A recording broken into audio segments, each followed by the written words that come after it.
Oke, sekarang kita akan melakukan ngukur. Mana tadi teh? Mana tadi teh? Bukan. Nih ya, ngukur. Kita akan coba ngukur. Yang kalau orang infra biasanya masalah di bandwidth sama paket per second kayak gitu. Itu orang infra. Cuman orang aplikasi kita akan ngukur ke webnya biasanya kalau aplikasi. Ini web bisa dihajar sama berapa hit sih? Berapa hit yang bisa ngehajar web tadi? Jangan sampai kayak penerimaan siswa baru PP apa sih? PPDB ya, siswa baru. Jangan sampai pas diumumin server ngehang. Soalnya tidak pernah diukur. Ya waktu implementasi awal mah gampang. Orang yang ngelihat cuma kepala dinas doang, 1-2 orang jalan, pas satu kota akses tewas. Nah, itu harus diukur beneran. Nah, ini cara ngukur-ngukurnya di sini. Saya akan kasih lihat paket per second dulu ya. Paket per second. Kita ngukur paket per second. Cuman ini kondisi gue nggak ada virtual box, nggak ada ini, susah nih. Ngukur paling gampang.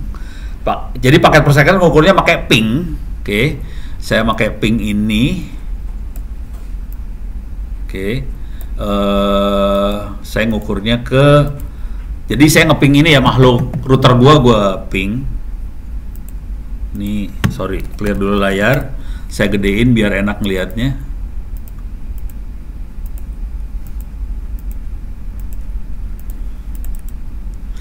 Paling enak sih sebenarnya ngukurnya gini. Nih. Jadi saya ngepingnya ngelewatin router. Kalau ini kan cuma ngeping ke router doang. Saya harusnya ngelewatin router, terus kita bisa ping kemampuan router ini buat nge-forward paket tuh berapa paket per detik gitu ya. Kalau yang ini saya cuma ngeping ke sini doang nih, kagak diterusin lagi. Soalnya takut jaringannya overload, ada yang ngamuk ntar ke saya. Saya ini ke router doang, 8.1 tuh router di sini di depan hidung ya. Nih, oke, Ctrl C, kita bisa dapat. Saya ini perhatiin dalam waktu cuma berapa detik aja, saya ngirim 2.462 paket, receive 2.461 paket, paket lossnya 0,04. Oke, kalau mau dikecilin lagi paket lossnya bisa, caranya coba ini kalau saya naikin jadi 2 ya.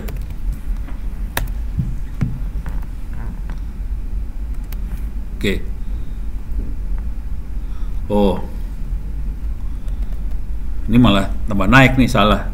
Ini naik nih berarti.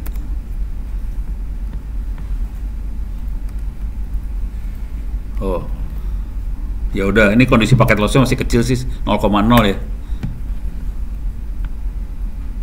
Oke, ini kondisi paket lossnya 0,0%, jadi masih kecil banget lah, nggak apa-apa. Cuman yang harus hati-hati, jangan sampai paket loss gede banget. Jadi kita harus pastiin paket yang dikirim nggak terlalu banyak supaya paket lossnya nggak gede banget.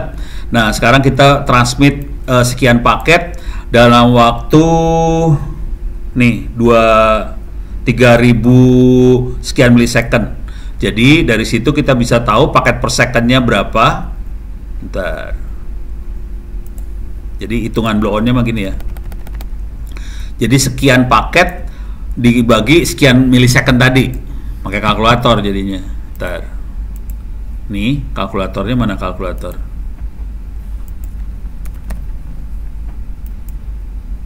Oke. Jadi ada 1647 paket yang dia terima dibagi 3,299 ya, sama dengan, jadi kecepatannya, kemampuannya cuma sekitar 500-an paket per second. Oke, jadi kalau Anda punya router, kita bisa cek sih sebenarnya, kita ngeping ke mesin di seberang router, dia bisa berapa paket per second. Catatan sederhananya kira-kira gini, kita pengen paket per secondnya tinggi, konsekuensi paket per second tinggi, kita harus punya router yang punya prosesornya kenceng. Kalau prosesornya nggak kencang, kalau ini kan prosesor abal-abal, orang buat komputer kecil-kecil aja di belakangnya. Makanya dia cuma punya 500 paket per second. Kalau kita pakai prosesor tinggi, kemungkinan besar routernya harganya lebih mahal. Itu aja sih kira-kira. Beres ya.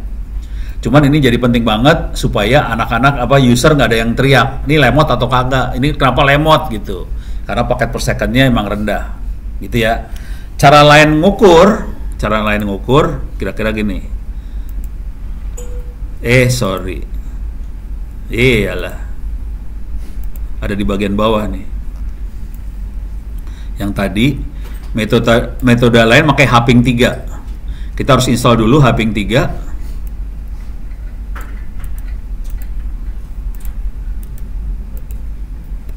Oke. Kita install Hping 3-nya. Terus kita ngasih waktu, terus kita ping.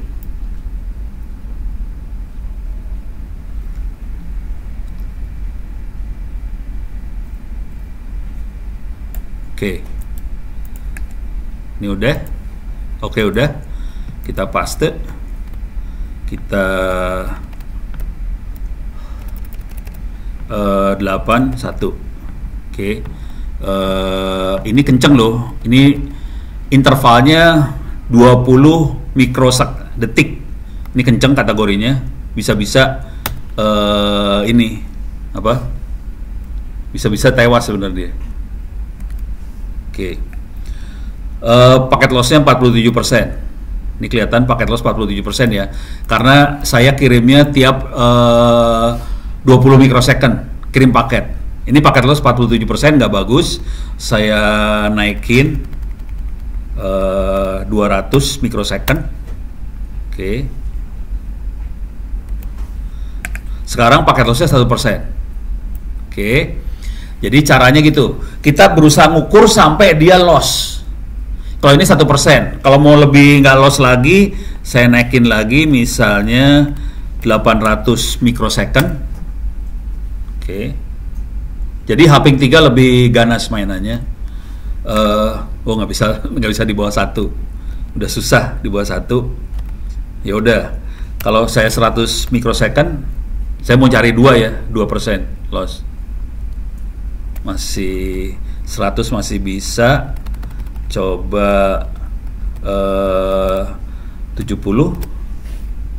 Jadi mainnya coba-coba sih. Masih bisa. Coba 50.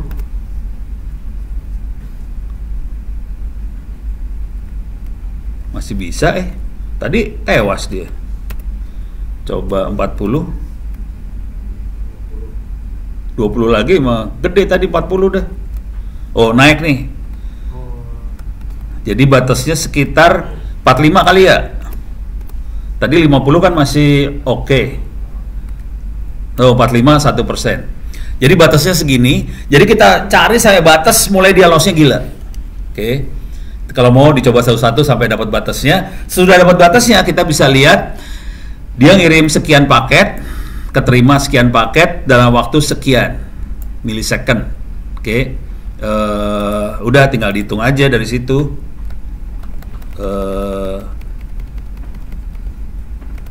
Sorry. Lihatnya di real yang ini ya, sekian second, 4000 sekian. Ini waktunya yang ini ya, sorry yang ini waktunya ya.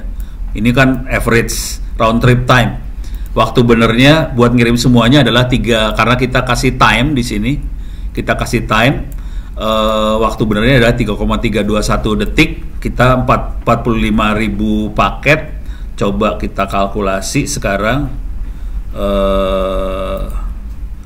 45713 dibagi 3,321. Yang benernya yang ini. Jadi dia paket per secondnya tinggi sih sebenarnya, 13.764 paket per second, kira-kira kayak gitu. Oke. Dan ini kita bisa cek di router-router yang kita pakai, mastiin bahwa dia punya kemampuan seberapa, kira-kira kayak gitu. Paket loss itu bisa macam-macam sebabnya. Kalau kondisi sambungannya bagus, ya yang bikin paket loss adalah prosesor. Tapi misalnya gini, kabelnya crimpingnya nggak bagus, bikin paket loss. Oke. Yang lain lagi yang sering bikin paket loss, kalau mau iseng nyobain gini, WiFi. Cobain di WiFi, oke. Cobain WiFi. Gue pengen nanya sama lu dah. Kira-kira satu WiFi kira-kira ada berapa klien yang bisa connect? 10. Bisa, kalau gua kasih 100, apa yang terjadi? Hah? Langsung kolaps ya? Paket loss tinggi banget ya? Kenapa bisa paket loss tinggi? Hah? Nah, bukan. Kalau WiFi bukan CPU access point. Ibaratnya gini loh. Kalau WiFi cara berpikirnya, udah pernah lihat satpam lu pakai radio, walkie-talkie ngomong? Udah sering lihat kan? Kalau ada dua walkie-talkie ngomong, kedengeran nggak? Kejam ya. Hal yang sama terjadi sama WiFi. Jadi gini, kalau ada dua komputer on air nyala ngirim paket, akses point-nya nggak bisa denger. Karena dua-duanya kan on barengan kan, akses point nggak bisa denger. Probabilitas buat kena on barengan makin tinggi kalau makin banyak user. Jadi di WiFi bukan karena prosesor, karena usernya banyak, masing-masing user akan berusaha connect ngirim paket ke access point, akibatnya access point-nya collapse, nggak bisa dengar apa-apa. Makanya biasanya kita cara ngomongnya kalau bisa cuma satu access point 10 user, supaya semua masih kedengeran. Semakin banyak user, collapse dia, gitu. Jadi kadang-kadang ini orang mikirnya kayak bukan cyber security, tapi ini performance jaringan jeblok. Pada saat performance jaringan jeblok, orang langsung komplain, ini kenapa? Pasti diserang apa, dihack. Padahal karena kebanyakan orang aja, manajemen kurang naruh access point, itu aja sih sebenarnya. Gitu, beres ya. Jadi WiFi punya masalah kayak gitu. Jadi semakin banyak. Kenapa hal ini tidak terjadi di seluler? Kenapa di WiFi terjadinya? Kenapa seluler kagak? Sama-sama kayak radio. Hah? Karena di sana pakai BTS, ini pakai access point. Kenapa?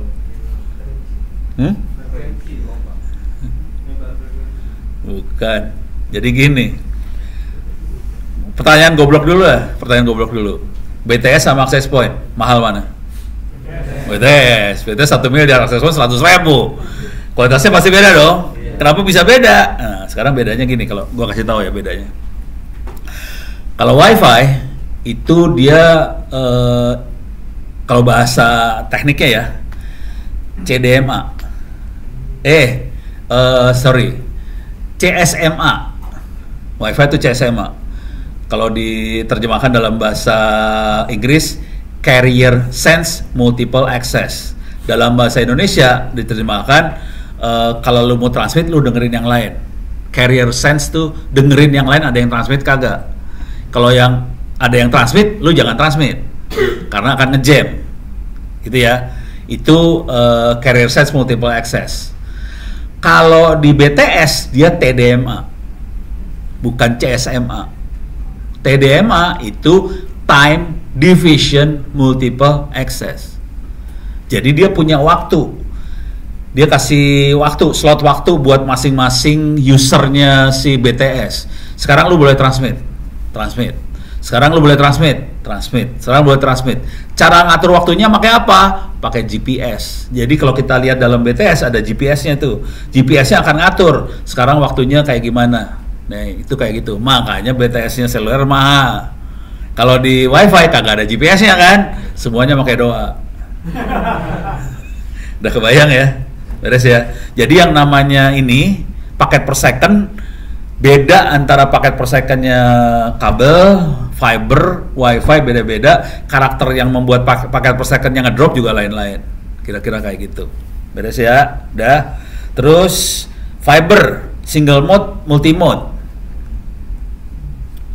Bedanya apa?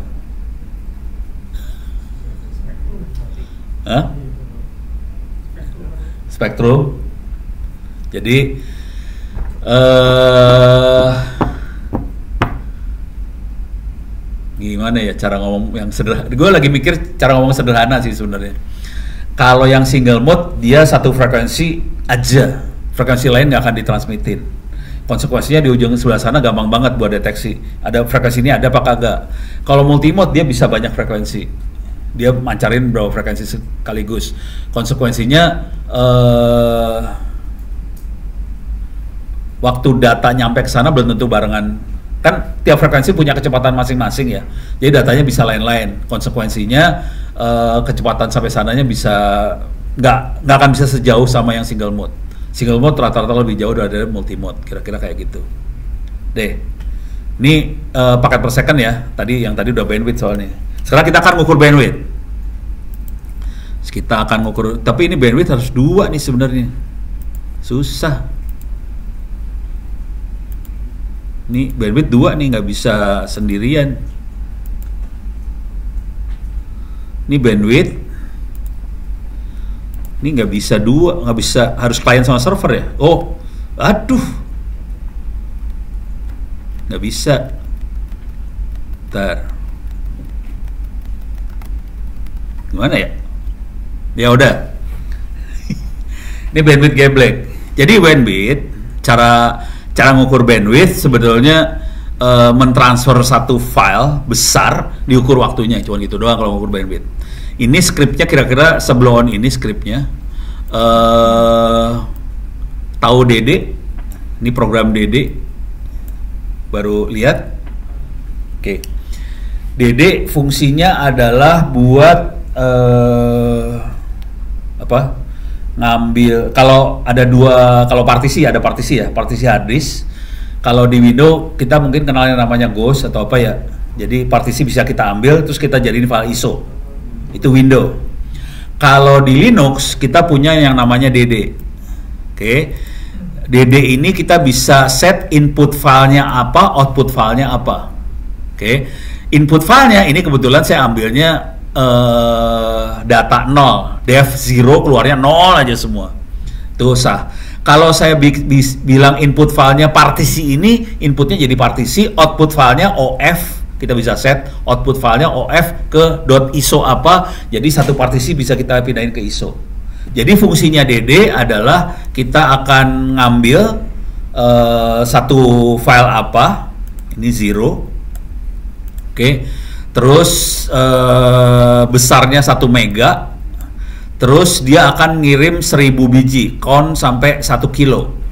Bayangin 1 mega dikirim 1 kilo, berarti totalnya berapa? 1000 mega kan? 1 giga.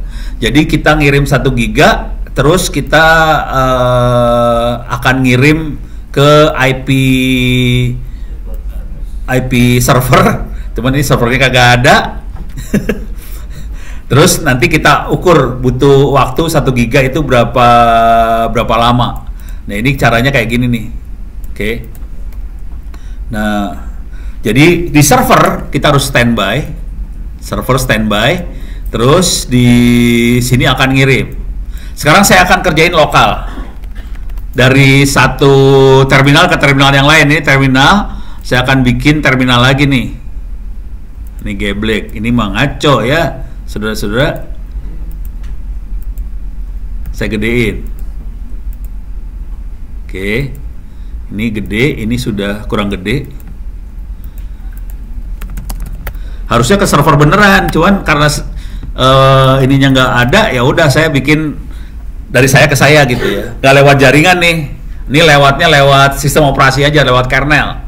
Jadi kita ngelihat throughputnya kernel berapa gede, throughputnya dia bisa berapa. Ini saya bisa standby di server. Oke. Ini udah standby, udah akan menerima sambungan server. Kemudian di sini saya cek dulu if config, IP-nya teh berapa tadi teh? 8240 ya, 8240. Berarti ini saya harus rubah yang ininya. Oke, saya masukin ke sini.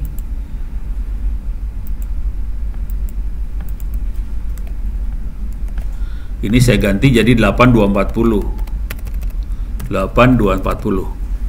Jadi saya ngomong ke diri sendiri nih sih sebenarnya. Saya transfer file ke diri sendiri dan saya akan ngukur kecepatannya berapa. Nih, DD ke diri sendiri, paketnya 1 mega sebanyak 1000 biji, kirim ke diri sendiri. Konto ini masuk sini, ini sorry, clear layar. Di sini udah standby, dia lagi standby. Ini saya kirim sekarang. Bismillahirrahmanirrahim, enter. 1 giga dibutuhin 1 detik, kecepatan saya sekitar 800 megabyte per detik. 800 megabyte dijadiin bit kali 8, 8 kali 8 berapa? 6, jadi 6 Gbps ya. Oke, kenceng banget kan? Oke banget. Servernya orang keren. 6 giga, soalnya lokal. Tapi kira-kira cara ngitungnya gini. Oke. NC bisa kita pakai buat yang lucu-lucu macam-macam sih. Sebenarnya saya kasih lihat NC lah sekarang. Ini tadi langsung pakai aja NC ya. Oke. NC saya akan listen pada port misalnya 8888. Jadi NC itu bisa dipakai untuk bikin aplikasi, ngetes komunikasi segala macam di jaringan, bisa pakai NC ini. Saya akan standby di port 888. Oke, sekarang saya akan connect pakai NC ke 192.168 240, portnya 8888. Oke, paling enak kalau gue lepas, ini bisa gue lepas kagak? Move the touch terminal. Nah, ini paling enak gue detach nih. Seru nih kalau udah detach. Ini saya lepas nih. Nih, saya ini juga di kiri kanan ya, saya bikin kiri kanan nih ya.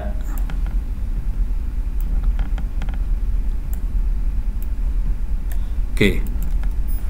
Yang sebelah kiri server, sebelah kanan klien. Ini klien connect nih ke server. Oke.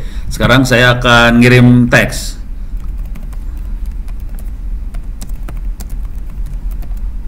Keluar sebelah kiri.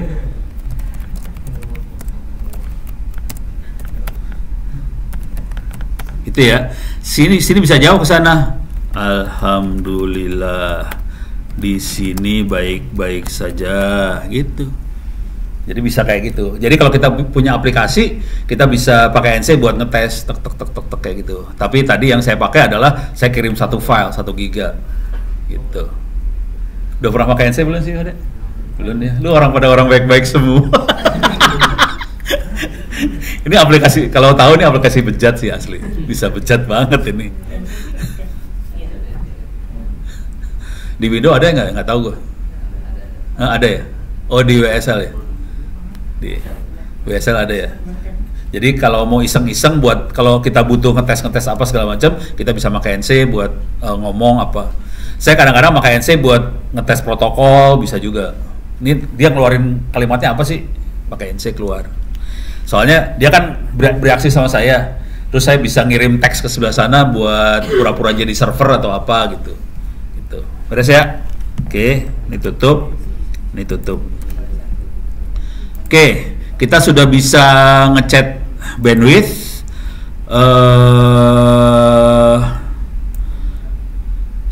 Ini semua panjang banget ini sebenarnya.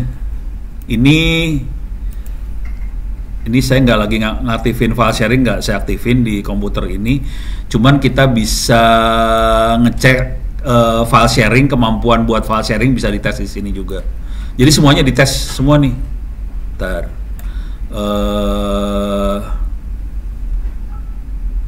Ini adalah hasil ngukur Raspberry Pi ini kalau nggak salah. Ini RPI itu Raspberry Pi saya ukur. Terus cara ngukurnya ini saya mount. Ini saya tempel. Bentar. Ini lewat.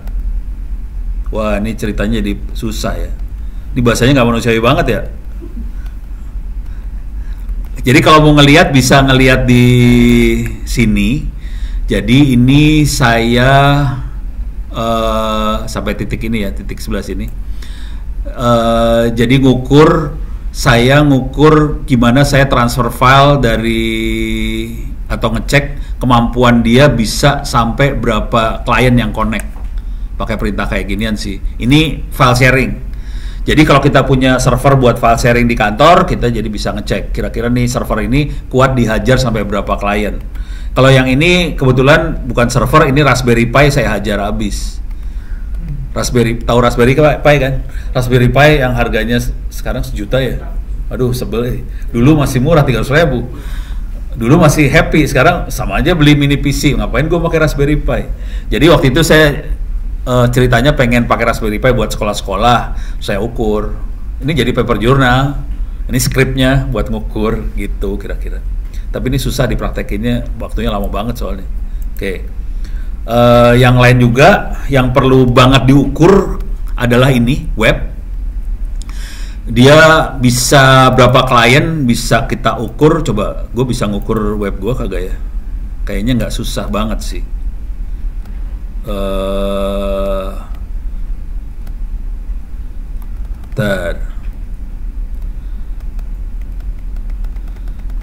Oh salah, bukan di situ.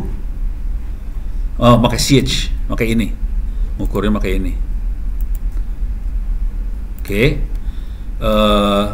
Aplikasinya namanya CH ini. Dia bisa menguji load beban HTTP benchmarking tools. Bisa autentikasinya pakai cookie segala macam. Web yang saya bikin kan cuman ada HTML doang, 1 biji indeks HTML, nggak ada apa-apanya ya. Bisa nggak gua kerjain ya? Ini percobaan, udah lupa, saya udah lama nggak pakai, lupa. Nah ini cara nginstallnya, kita cobain nggak ya? Waktunya jam berapa sekarang? Jam 2. Percobaan ya. Percobaan, mudah-mudahan bisa. Ini saya akan download, save link. Oke, saya download ke sini. Oke, sekarang ini akan saya move nanti target setnya ke user local source. Saya pindah ke user local source, saya buka source code-nya pakai tar ZXVF, saya buka source code-nya, kemudian saya akan coba nginstall. Saya masuk ke home ono, saya gedein aja, gedein dulu, download ls, ini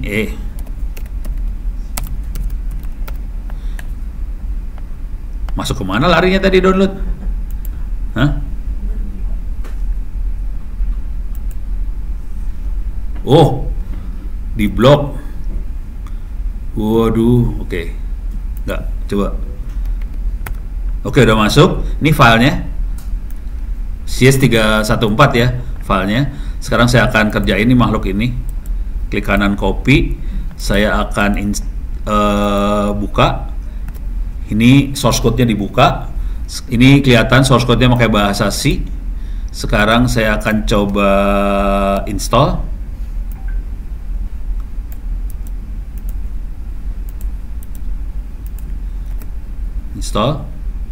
Terus ini lagi ngompil ya, ini perhatiin lagi ngompil, horor ya. Terus kita akan bikin user local var.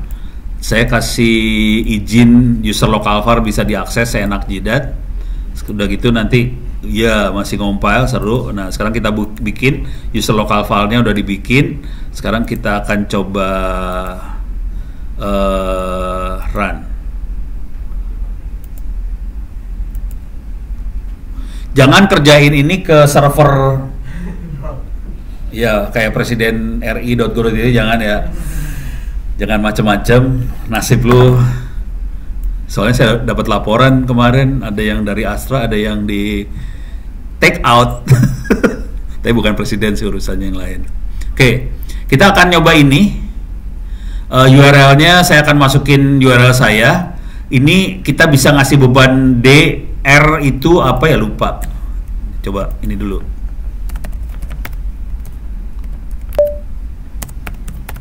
Oke. Jadi kita bisa ngasih beban. C itu concurrent-nya, ada berapa user sekaligus akses. Ini berapa kali repeat number, D itu apa D? Coba mana D? Delay. Oke. Kalau delaynya gue kecilin dia makin hancur kan? Oke. Sekarang kita akan coba. Ini kita coba cek ini, ambil.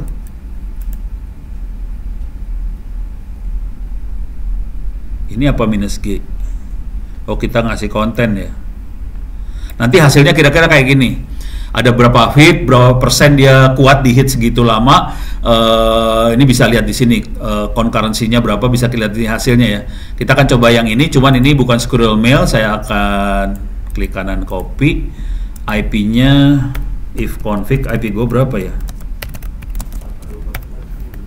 8240 ya? 8240 benar. Oke, ini paste. Oke, saya ganti. Ini tidak pakai scroll mail. 8 kebetulan mirip banget ya, 8240. Bismillahirrahmanirrahim, hajar bleh. Ini ngajar banget dia, cuma gini doang. Jadi ini caranya buat ngecek apakah server yang kita punya kuat apa enggak.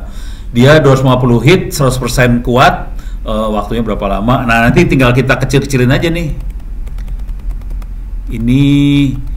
Ini R yang ini tadi apa sih? Repeatnya C itu apa?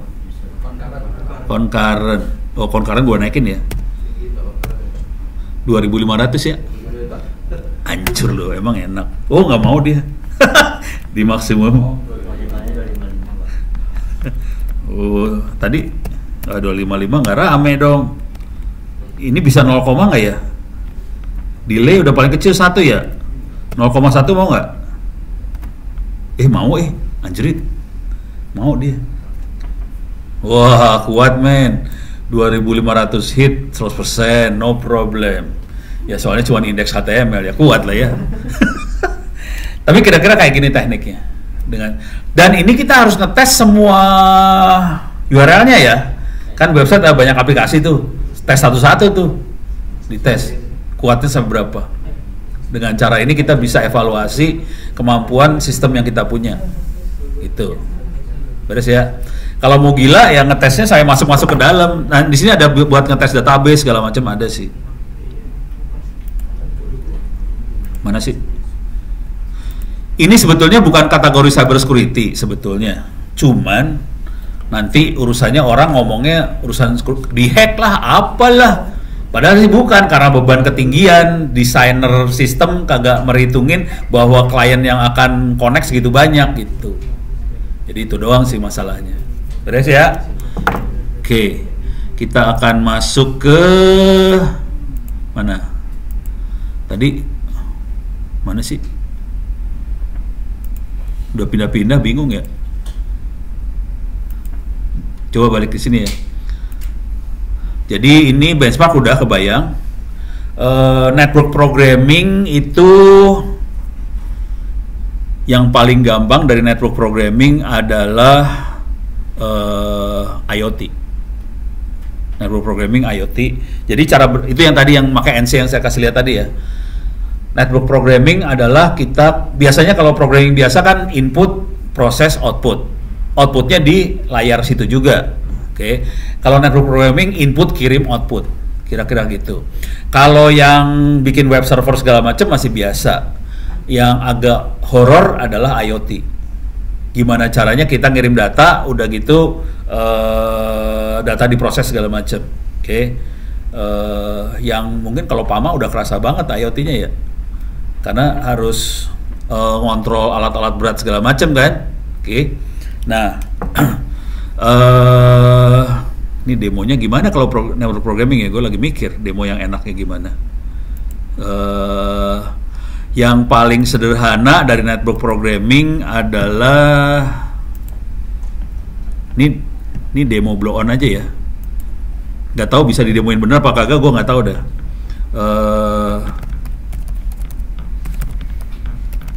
Pernah mainan App Inventor nggak sih? Tahu App Inventor? Inventor tadi pagi saya sempat ngobrol sih. Ini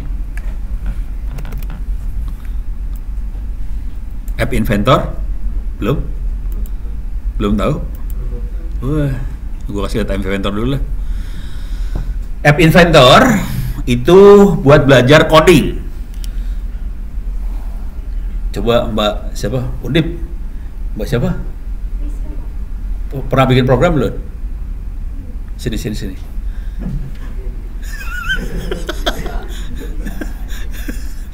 Lu punya masalah apa sih sama gua? Lu pernah bikin program kan? Oke, kita akan bikin program. Pertama kali seumur hidup bikin program kan? Iya, Pak. Ya, silakan duduk. Bikin program. Kita bikin program yang susah nih. Hah? Habis ini gua nanya nomor telepon. Ya, buat mantu, bukan. Kalau gua levelnya mantu, lu kan lain. Kalau gua mantu. Oke, kita bikin programnya gini ya. Nanti bikin aplikasi di handphone. Kalau handphonenya kita masukin kata-kata, nanti bisa keluar suara dari kata-kata itu. Kebayang? Kebayang? Beres ya? Oke. Create. Parah ini. Ini gua ngajarin buat anak SD. Saya akan ngajarin ini buat anaknya pegawai Astra besok tanggal 28. Jadi, lu kan bukan anaknya pegawai Astra. Jadi yang ngundang gua tuh siapa namanya, Bu Ria apa siapa? Pokoknya dia bilangnya kayaknya dari masjidnya Astra, dia bilang gitu. Amalia Ria apa? Pokoknya dia bilangnya Bu Ria. Nah udah gitu, Pak, ini saya pengen supaya anak-anak Astra yang ada di daerah, di site bisa pinter soal IT. Ya udah, gimana kalau gua ajarin ginian dah? Nih, saya bikin ini ya. Nih, kita buang-buangin dulu ya. Ini kita buangin. Klik yang ini Pak. Ya, terus delete. Semuanya, Pak. Semua aja sampai habis. Delete.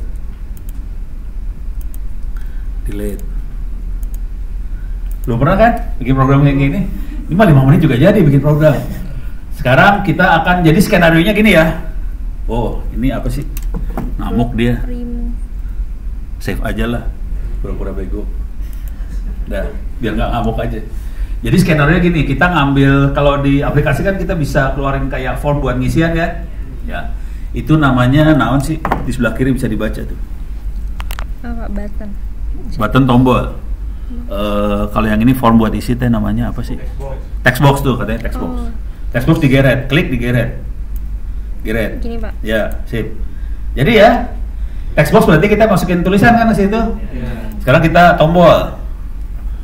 Button ambil, masukin situ. Oh enggak, bawahnya aja. Nanti kan masa ada tulisan kita ada tombol. Button. Nanti skenario gini. Kita masukin kata-kata di text box, kita pencet tombol button, nanti harus keluar suara. Berarti kita butuh dari teks jadi sound text. Ya. Text to speech. Nah, itu nggak ada di sini nih. Adanya di media. Coba media ada di bawah. Ini. Ya, klik media, ada text to speech nggak?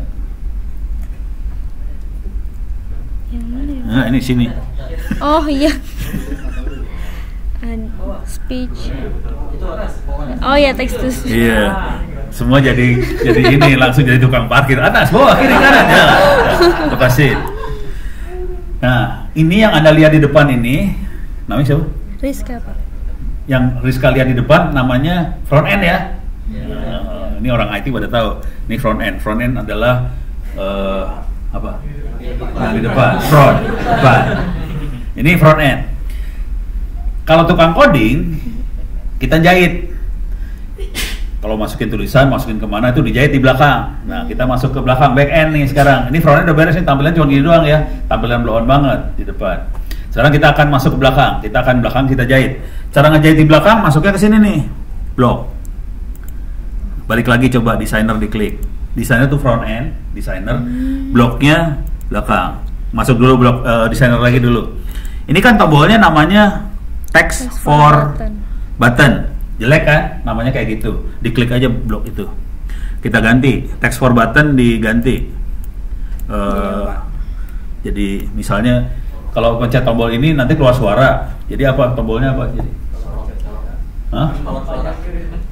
keluarkan suara atau suarakan. Nah, suarakan aja satu kata supaya nanti Februari disuarakan. Siapa? Amin, nggak boleh haram. Nah,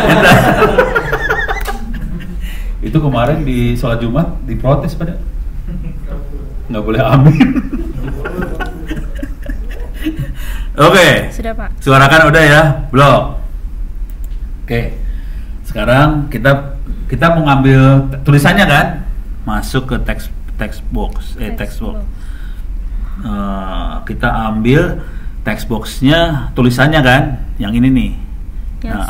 Bukan yang ini aja, yang warna ya hijau itu, tarik. Nah, cuman ini kan text box bukan tulisannya nih, masih background color kan? Kita ganti. Coba klik background colornya jadi teks, ada teksnya nggak? Ada, Pak. Nah, jadi kita punya teks dari text box. Oke.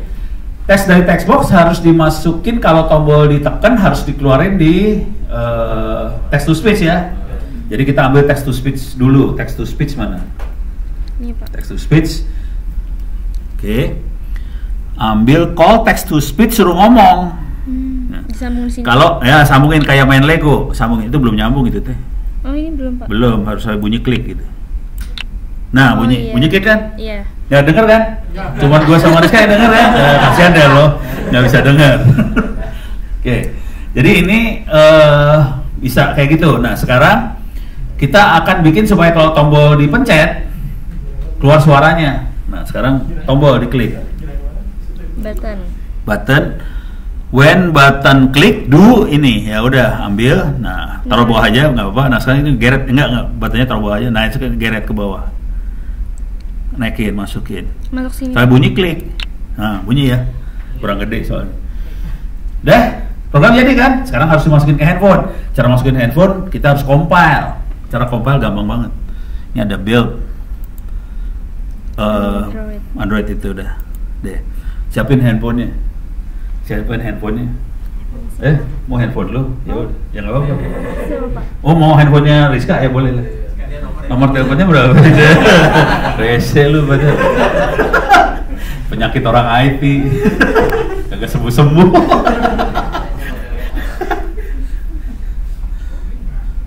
Ini yang lain juga bisa masukin.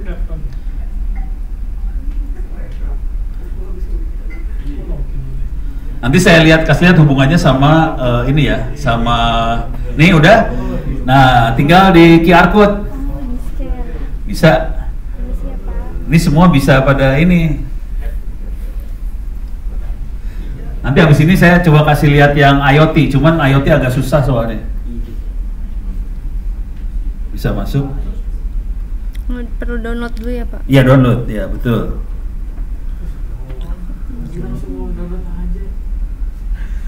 Lu pada boleh download juga, siapa yang larang? Ini karyanya, ini kan karyanya Rizka, jadi. Kenapa? Gak muncul, Pak.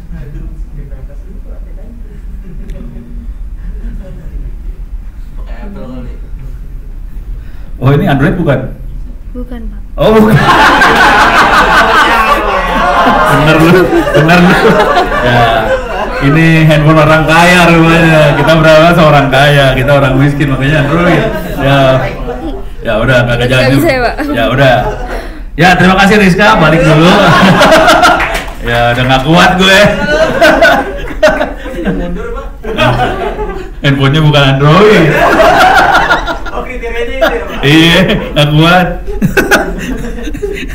Oke, overspec. Oke, sekarang udah kebayang ya. Nah, buat bikin programming apa tadi, network programming, ya udah ini nggak apa-apa biarin. Network programming kayak gini maksudnya. Yang namanya Android itu kan banyak sensornya. Nah, ini ada di sini nih sensor nih. Ini sensor. Ada accelerometer, barcode scanner, barometer, clock, apa segala macam. Ini saya buang dulu sebagian ya. Delete. Text box delete lah.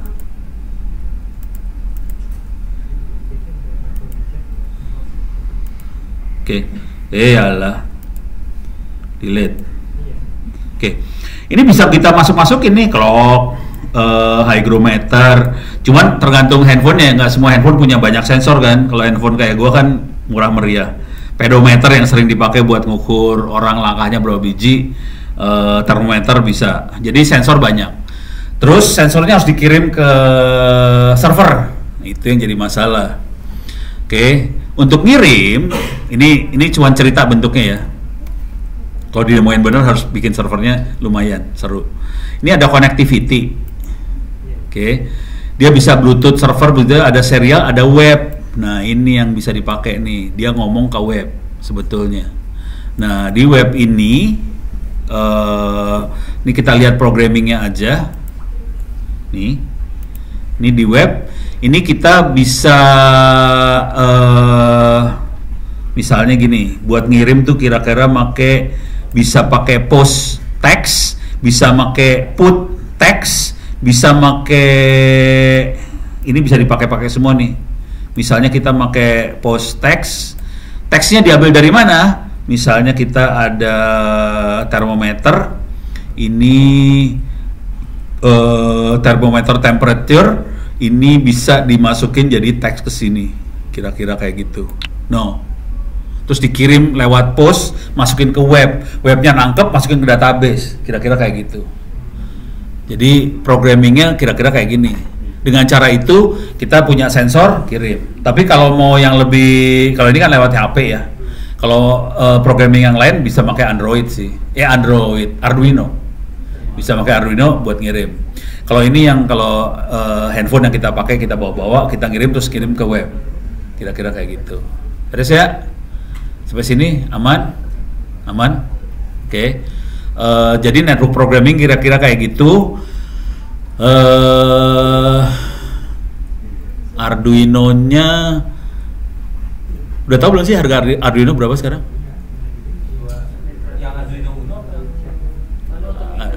Atau yang paling murah dari makhluk-makhluk itu yang paling murah yang pernah lu pakai, yang lu tahu apa? 200. KW 200. Oh, oke. Jujur gue lagi ninggalin Arduino, nggak kuat bayar 200.000. Gue lagi pakai ini sih. Pakai apa kira-kira? Hah? ESP 32. Betul. Oh, siapa yang ngomong sih? Wah, tukang ngoprek itu. Kelihatan. No. 40.000. Jadi saya pakai ini. Cuman masalah dengan ESP32 kayak ginian, masalahnya di sensor analognya cuma satu, itu aja. Tapi dia lebih enak daripada Arduino, soalnya dia udah ada built-in Wi-Fi-nya. Kalau Arduino kan Wi-Fi-nya kita harus nambah lagi. Kalau udah 200.000 nggak ada Wi-Fi lagi. Kalau ini 40.000, 50.000 udah ada Wi-Fi, udah ada sensor digitalnya, udah ada berapa ya? 5 apa 6 gitu ya. Digitalnya banyak, analog satu, Wi-Fi-nya udah ada, kita bisa coding enak. Kalau buat yang anda yang pengen ngoding Arduino tapi nggak mau ngemodal, cari yang online. Masuk sini.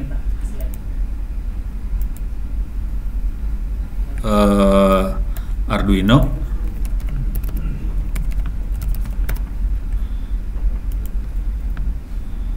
Oke. Sorry. Web programming. Nah, ini Woki, ada beberapa web yang bisa kita program, contohnya kayak gini. Jadi ini simulasi Arduino online, kita bisa programming si Arduino-nya tanpa kita beli Arduino. Oke, misalnya ini contoh programnya udah jadi ya. Ini programnya udah jadi. Ini contoh programnya. Ini cuman LCD. Dia tugasnya adalah, ini kalau sederhana dalam bahasa sederhananya ya, dia akan nanya ke time server di internet. Nama time servernya adalah pool.ntp.org, ke internet dia nanya, kemudian dapat waktu, kemudian di display ke LCD. Jadi fungsinya cuma kayak gitu aja. Coba kita simulasiin, kita jalanin. Oke. Kagak keluar. Oh, dia keluar. Oh, dia berusaha connect ke Wi-Fi. Dia connect, sekarang dia updating time, sekarang timenya udah di update. Kira-kira kayak gitu cara kerjanya. Connect ke Wi-Fi-nya di mana nih? Oh, ini dia. Sorry, timenya di situ. Wi-Fi-nya ada di Ini dia. Wi-Fi connect nih dia nih. Wi-Fi begin. Nih dia. Oke. Dan ini waktunya dia update terus, ngikutin waktu internet. Oke. Coba cari contoh program yang udah jadi lagi yang lain, misalnya weather logger. Ini pakai DHT22, itu sensor suhu sama humidity. Jadi kita bisa dapat suhu humidity. Dia baca si suhu humidity-nya, udah gitu mau dikirim kemana dia? Ini nih. Oh kayaknya di print doang ya. Ini mah di print doang ini mah. Oh masuk ke JSON. Oh dia pakai MQTT. MQTT itu buat komunikasi chatting antara si sensor sama server. Kira-kira kayak gitu. Jadi mainnya main chatting ya MQTT. Coba kita lihat kalau jalan kayak gimana. Tapi MQTT-nya nggak keluar ini. Oh ini connecting Wi-Fi. Connected. Oh ini dia ngirim nih. Humidity 40%, temperature 24 derajat. Kira-kira kayak itu. Dan dia ngukur kalau nggak ada perubahan no change. Jadi kelihatan dari source code yang ini dia ngapain kelihatan. Kira-kira kayak gitu sih. Ini programmingnya kayak gitu sih. Kalau mau belajar. Kalau mau lihat catatan saya yang blow on juga ada banyak di Ono juga nyatet banyak yang lucu-lucu yang blow on banyak.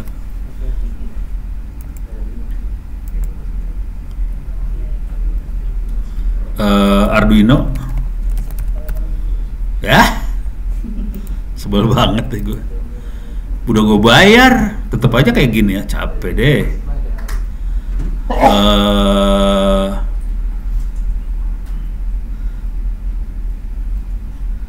Salah ya.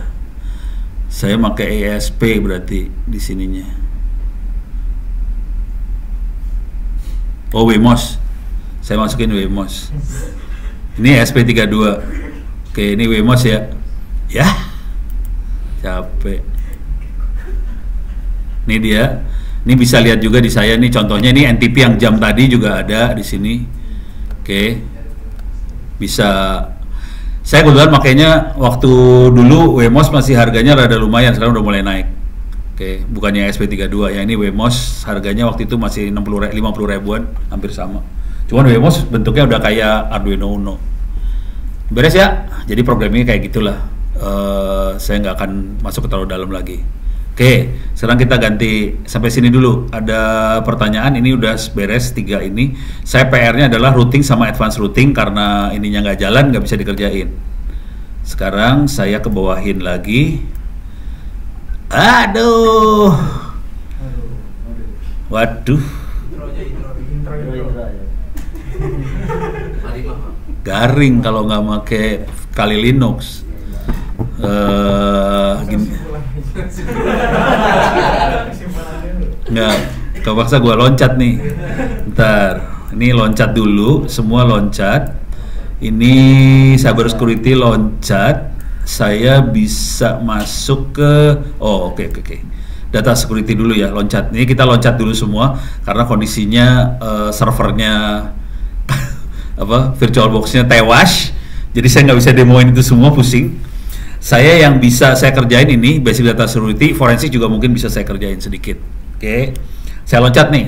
Jadi materinya akan agak ngacelok. Oke, kita akan loncat ke, sekarang jam berapa? Kita mau break jam berapa? Setengah jam lagi. Break jam 3. Sholat jam berapa sih? Kagok? Hah? Berapa? 15.26 sholat. Terus kita mau, hah?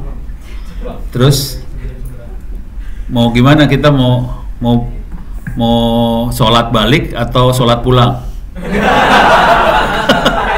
Kalau sholat pulang selesai, kita jam 4. Kalau sholat balik lagi terus kita ini materi lagi jam setengah ini, mau gimana? Mau sholat jam 4 atau mau sholat jam setengah 4? Hah? Setengah 4. Oke, berarti habis sholat balik lagi lo ya. Oke, siap. Sholat balik ya. Oke, sholat balik. Oke, siap. Jadi kita jam setengah 4 keluar dari sini ya. Terus sholat lu balik lagi sini lo. Oke, beres ya. Oke, sekarang kita ada 2, basic data security sama forensik. Mungkin habis sholat kita coba forensik. Cuman sekarang saya akan masuk ke basic data security. Contoh paling sederhana gini, basic data security itu. Contoh paling sederhana banget ya. Ntar, gue install mail server dulu aja ya. Gue punya mail server kayaknya di sini deh. Kayaknya di Dell saya ada mail server sebetulnya. Clear layar. etc postfix. Oh ada. Main CF. Oh ada mail server gue. Anjrit. Oke. Saya kasih nama mail server saya kasih nama ono.com. Itu ya. Saya kasih nama ono.com. Saya ngerti nggak sih yang saya lagi kerjain? Minta maaf nih, Ono kadang-kadang kalau kerja kayak orang ngomong sendiri. Jadi kalau Anda nggak ngerti, tolong Ono di stop. Jadi saya barusan ngecek di komputer laptop ini sudah ada mail server, SMTP server. Oke, namanya aplikasinya namanya Postfix. Konfigurasinya ada di /etc/postfix main CF konfigurasi. Kemudian saya buka CF-nya, saya kasih nama servernya, mana dia? Ini dia. My destination-nya saya bikin ono.com. Beres ya? Jadi kita bisa rubah. Jadi server saya bisa jadi seenak jidat apa aja. Oke. Oke, udah. Exit. Exit nggak ya? Nggak apa-apa lah, jangan exit. Semua mail akan disimpan di sini. Var spool mail. Semua mail akan disimpan di sini. Ntar. Saya tambahin user dulu ya. Add user dodol. Password 123456. 123456 123456. Oke. Dia komplain passwordnya jelek banget. Padahal itu password yang paling bagus yang pernah gua kasih ke server ini. Oke, jadi saya punya user namanya Dodol. Oke. Sekarang semua mail akan masuk ke sini. Oke. Masuk ke Varspool mail, ada mail buat Ono sama root. Kalau mau ngelihat Ono tinggal more Ono. Nah, ini mail gue nih. Ya, seru dah lo. Gue cepetin aja biar nggak bisa baca. Oke, sekarang saya akan coba ngelihat gimana cara kirim email ya ke situ. Saya gedein. Sekarang saya harus baca catatannya dari Jonathan Postel. Balik lagi ke sini, kita masuk ke RFC SMTP.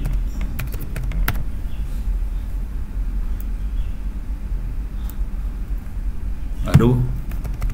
Oke, ini RFC punya Jonathan Post. Oh, ini harus RFC yang awal banget, salah.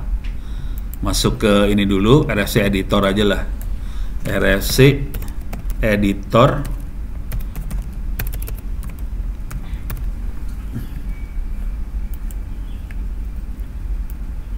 Oke, SMTP.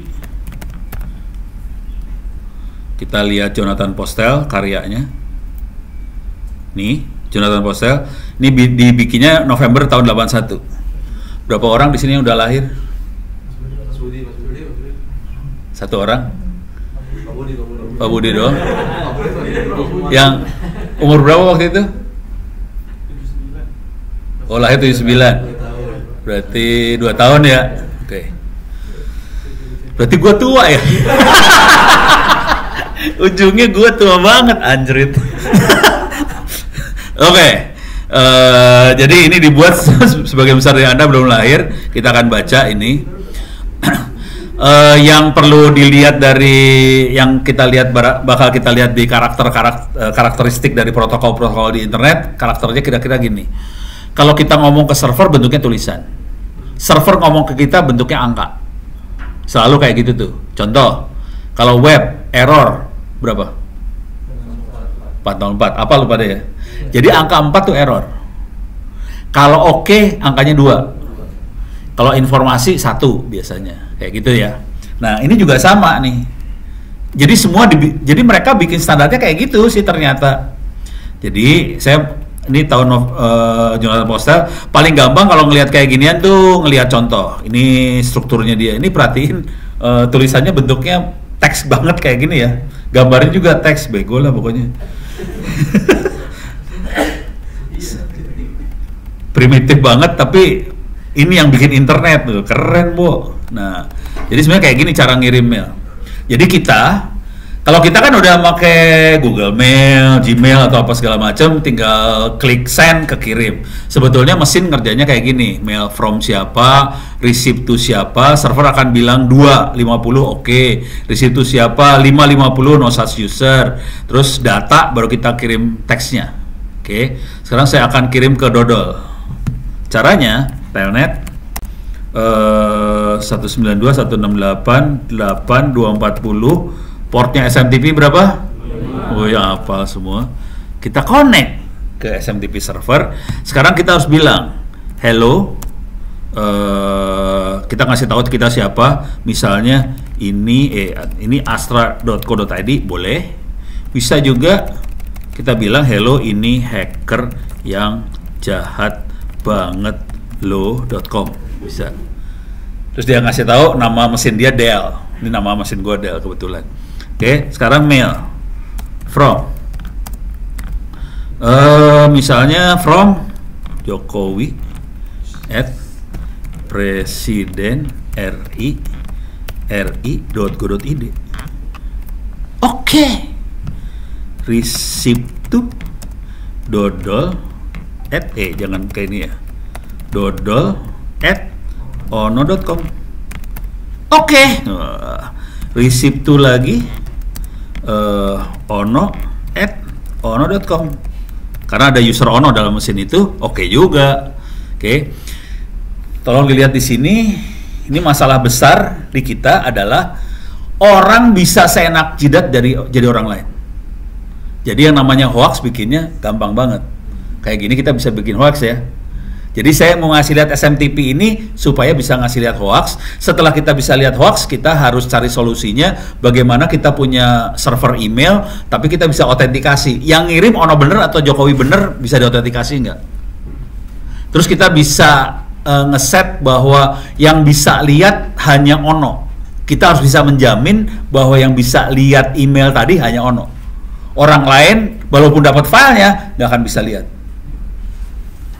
Terus kalau sampai ada teks yang berubah di dalamnya, sistem tahu bahwa teksnya ini berubah, bukan yang asli dikirim.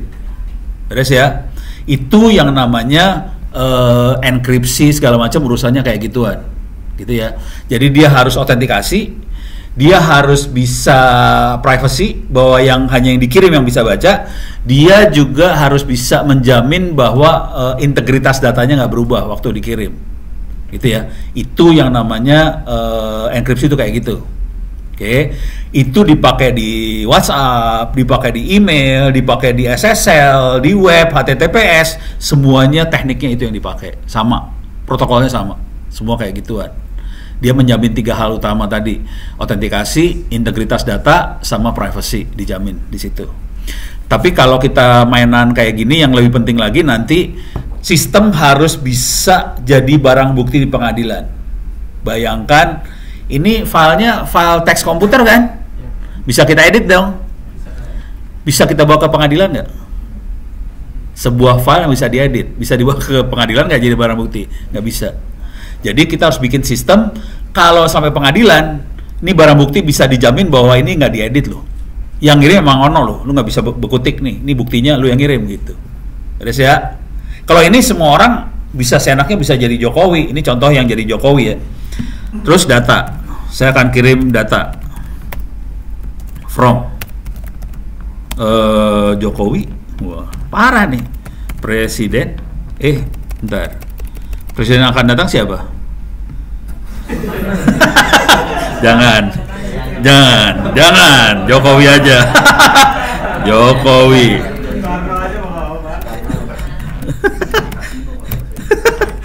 Tuh. Oke, tuh. dodol@ono.com. Oke, subjek. Jadi waktu bikin teks cuma gini doang. Teks email tuh bentuknya kayak gini doang, dan kita bisa pakai teks editor buat copy paste. Ini subjeknya si anak jidat ya. Jangan macem-macem. Oh no. Jangan ngajarin yang macem-macem ya. Nanti saya tangkap. Oke, tanda tangan. Ini perhatiin ada 3 and data with CRLF titik CRLF. CRLF tuh enter titik enter. Udah, sekarang quit. Oke, sekarang kita cek mailnya masuk kagak. LS, ada file namanya dodol tuh. Coba kita lihat dodol. Masuk dari Jokowi ya, saudara-saudara. Nah, sekarang kalau dari sisi forensik kita bisa ngelihatnya di header email. Ini header emailnya kelihatan. Ini mail dari hacker yang jahat banget loh.com. Tapi kelihatan IP-nya 192.168.240. Kelihatan semua. Jadi kita kalau forensik lihatnya yang itu sih sebenarnya. Beres ya? Cuman ini kelihatan semua, kita bisa ngelihat di sini. Kalau kita baca di email biasa yang dilihat yang ininya doang sih sebenarnya. Yang atasnya ini nggak dikasih lihat. Headernya nggak dikasih lihat, yang kita baca yang di sininya. Oke.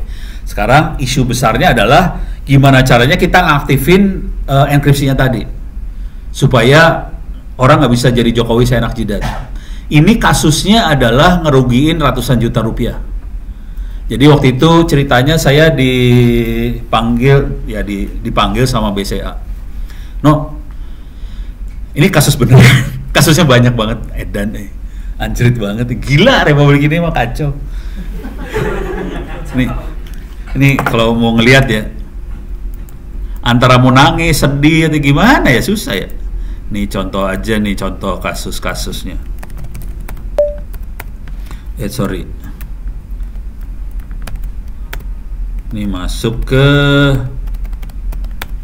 nih ya. Saya minta tolong. Ini ada yang scam. Permintaan tolong untuk kasus cybercrime, mohon bantuan, tolong saya. Buset, minta tolong please, tolong bantu saya Pak. Undang penangkapan polisi. Ini hampir tiap hari orang dapat email kayak gini loh. Lu bayangin aja. Pakai email doang. Oke, nih gue bacain lah ya. Ini dia ngasih barang bukti. Ini barang bukti dia kirim ke gue. Parah. Lu nangis lu baca kayak gini. Kemarin saya terbujuk oleh seorang pria yang telepon, bisa bantu saya umroh cepat untuk pembangunan masjid. Saya baru sadar ketika malam duitnya udah hilang, gitu kan. Parah. Dan jangan khawatir, istrinya Ono kena 6,5 juta juga. Gue kasih ceritanya deh. Kalau istri mah nggak apa-apa.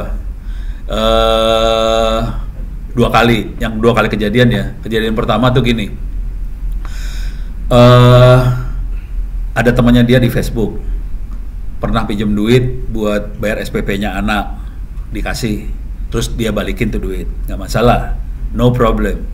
Kejadiannya Facebooknya dihack orangnya baca, pernah pinjam lagi, terus bini gue berusaha nelpon nih, kagak berhasil nelpon, mungkin dibikin sibuk apa gimana, teleponnya nggak bisa nelpon, terus bini gue kan mikirnya positif ya, oh kali lagi perlu banget, gue transfer 3 juta, bener, pasti telepon, gue nggak pernah pinjam, mampus nggak lu, hilang duit 3 juta.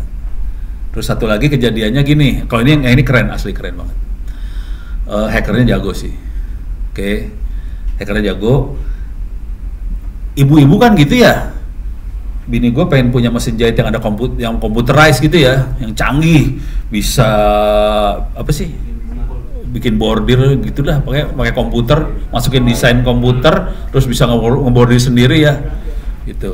Dia pengen beli kayak gituan, harganya 6,5 juta nih, kita udah survei harga 6,5 juta, terus di salah satu toko online dijual harga 3,5. Gue udah bilang jangan, Kalau orang jahat kan instingnya kuat ya.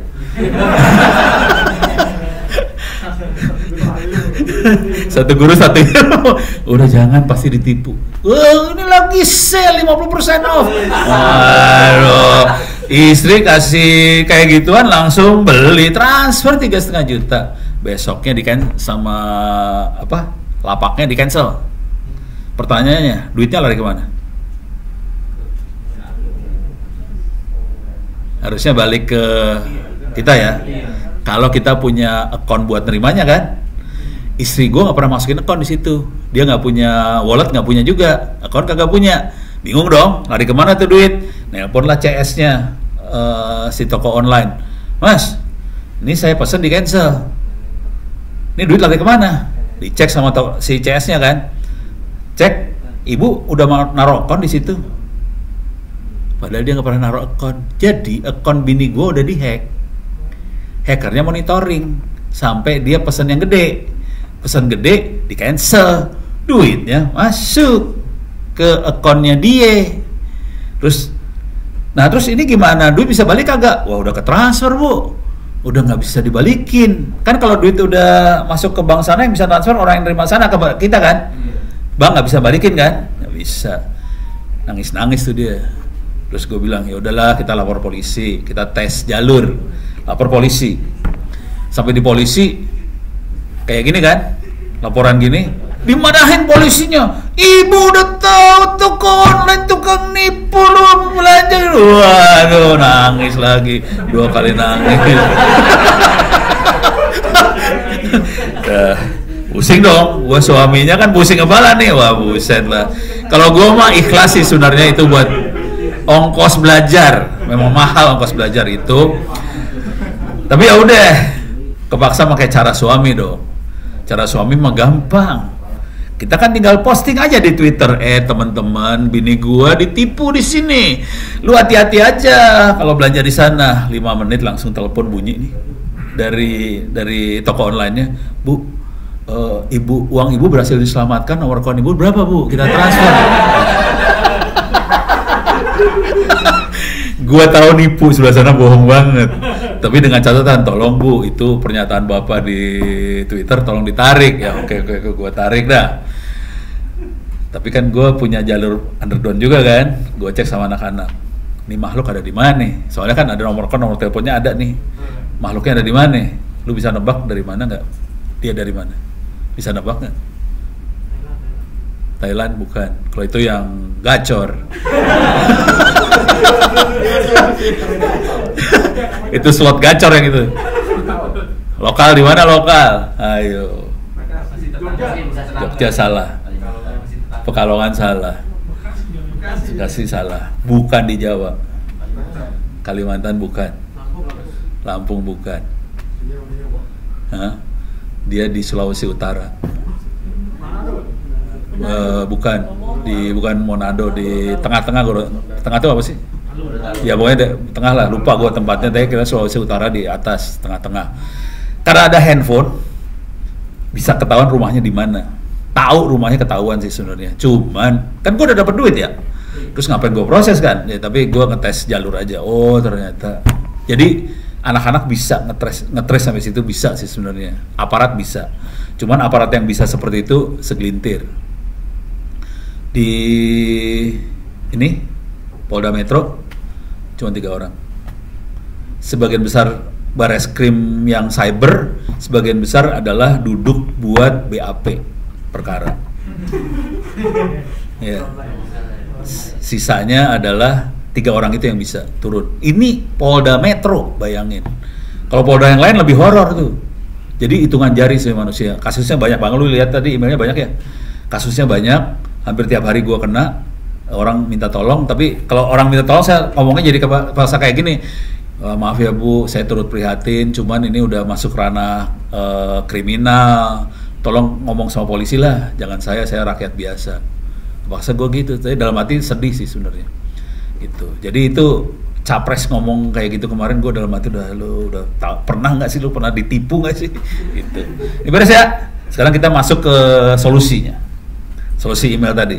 Oh sorry, yang email tadi yang kasusnya ratusan juta tuh gini. sampai gue diajak BCA muter.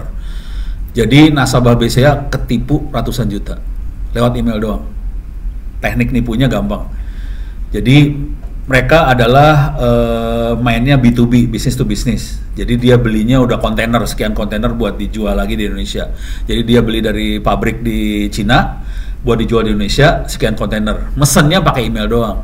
Pabrik, gue pesen 1 kontainer isinya sekian apa barang apa, terus bakal dikirim. Ini hackernya monitoring nih, lewat email dimonitor kan, emailnya pakai teks biasa, kagak ada. Tadi kita bisa lihat emailnya, bisa kita baca kan, bisa disadap segala macam. Ini hackernya monitoring, udah gitu waktu nih kirim email buat pesen, nanti si hackernya akan kirim email langsung ke orang finance, bukan orang IT, orang finance. Kalimatnya kira-kira gini, barang yang lu pesen udah kita kirim pakai kontainer atau siap kirim pakai kontainer, silahkan transfer duit ke akun ini. Ngirimnya ke finance. Kira-kira finance percaya apa kagak? Percaya, ditransfer duitnya ratusan juta. Kejadian lewat BCA. Ya BCA-nya kan nggak bisa apa-apa, kan lu yang merintahin. Gimana caranya gua ngecek bahwa itu benar atau bohong? Kan nggak bisa. Lu yang merintahin, ya gua kirim tuh duit. Udah sampai sana kan duit nggak bisa balik. Udah ratusan juta. Terus saya ngomong di 2 kota, Jakarta sama Surabaya atau di mana lupa lagi. Ngomong di depan nasabah BCA ini kan, gua ngomongnya, gua demoin langsung, live demo kan, caranya nipu kayak gini ya, kayak tadi gua demoin langsung live. Selesai, mereka langsung ngerubung, Pak bener kejadiannya seperti itu sama gue, kayak gitu penipuannya asli. Nah sekarang gimana caranya kita ngatasin seperti itu? Oke, jadi saya ngelihat banyak email-email yang di Astra segala macam, emailnya masih cara gaya lama gitu. Nah emailnya harus ini saya akan coba kasih lihat teknik proteksinya ya. Iya loh. Waduh. Ini Astra lagi nih. Justin Cliff, Matthew, Astra. Asuransi. Pokoknya Astra juga deh. Tapi nggak akan gua kasih lihat emailnya. Nah sekarang cara kirim email yang normal kan gini doang nih. Misalnya gue ngirim ke Ono lagi ya, Ono tes tanpa enkripsi gitu ya. Oke, saya kirim nih. Ini emailnya dikirim tanpa enkripsi apa-apa, kekirim. Ini masuk nih tes nih ya. Oke, saya buka. Ini kita baca. Yang seru dari sini adalah more view source. Oke, ini kelihatan, ini buat ininya ya, buat forensiknya kelihatan. Oke, saya gedein lah biar ada kelihatan dikit. Jadi kita bisa forensik dari sini, view source-nya dari situ. Yang seru adalah kita bisa baca ini nih, tes tanpa enkripsinya kebaca. Oke. Nah sekarang saya harus ngaktifin enkripsi. Ini harus diaktifin dulu. Cara ngaktifinnya sebenarnya gampang banget. Bisa dikasih tahu ke orang-orang di internal, di ya semua yang ada pakai email. Cuman paling enak pakai Thunderbird. Kalau Thunderbird udah built-in di dalamnya, bisa end-to-end encryption-nya bisa jalan. Dia bukan plugin lagi. Dulunya Thunderbird plugin.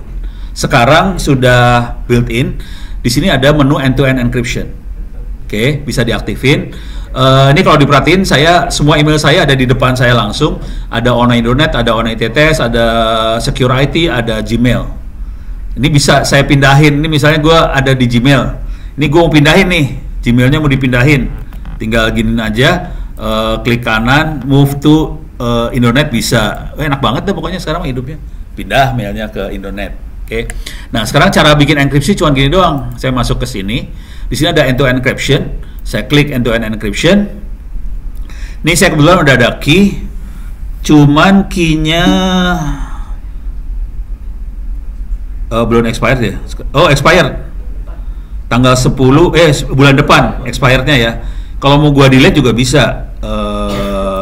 Ini bisa di-delete key-nya. Cuman kalau di-delete gua harus bikin key dulu baru. Saya akan bikin key, add key. Saya bikin key. Saya bikin new key cuman gini doang, continue. Kalau mau iseng antara lu pada bisa bikin kayak ginian. Saya bikin expirednya jangan ini, saya cuman hari aja lah, 2 hari expired. Oke, key-nya 3072 bit, generate key, confirm. Ini karena buat main-main saya bikin expirednya cepat aja. Nah sekarang saya udah punya key baru. Oke. Oh ini yang expired yang ini ya. Kita pakai key yang ini ya, yang tanggal 17. Sekarang tanggal 15. Benar, 3 hari lagi bakal expired. Saya pakai key yang ini sekarang. Nanti kalau udah selesai main, saya akan tinggal di delete aja, bisa gitu ya. Jadi nggak usah takut. Sekarang saya akan coba dengan kondisi saya udah punya key, saya bisa kirim key. Jadi caranya gini kalau mau main, saya bisa kirim ke siapapun supaya orang bisa ngirim enkripsi ke saya. Saya bisa ngirim ke berapa orang sekaligus. Ono W Purbo ini Gmail. Saya bisa attach my public key supaya kalau dia punya public key saya, dia bisa ngirim file di encrypt ke saya. Hanya Ono yang bisa buka. Jadi dengan dia punya public key-nya Ono, dia bisa ngejamin privacy sama autentikasi segala macam bisa dijamin dari public key itu. Oke. Jadi caranya gini aja. Jadi ini cuman kasih tahu ini public key Ono gitu ya. Jadi nanti bikin key terus kirim public key ke lawan, terus kita send. Udah. Nanti sana punya public key-nya. Oke. Nah, setelah ada public key, kita bisa tanda tangan digital, bisa encrypt, bisa apa ya? Ya bisa macam-macam sih sebenarnya. Oke. Yang seru dari tanda tangan digital tuh serunya adalah kira-kira gini tanda tangan digital. Sini udah pada tanda tangan digital udah dipakai belum sih? Pakai tanda tangan digital ya. Pertanyaannya sederhana aja. Private key-nya disimpan di mana? Tanda tangan digital. Di server atau di kita? Tanda tangan digital. Harus punya 2 key kan? Public key, private key. Private key-nya disimpan di mana? Atau kita generate terus ditaruh di server yang pegang key kita. Seru. Ini gue kalau di Astra gue nggak tahu. Ini kejadian yang benerannya di Kementerian Lembaga Republik Indonesia.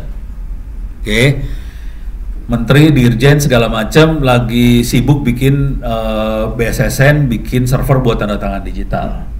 Yang tadi kan gue bikin key ya. Public key-nya ditaruh di laptopnya Ono dong. Ini tanda tangan digital menteri dan teman-temannya segala macam, public key-nya kira-kira disimpan di mana?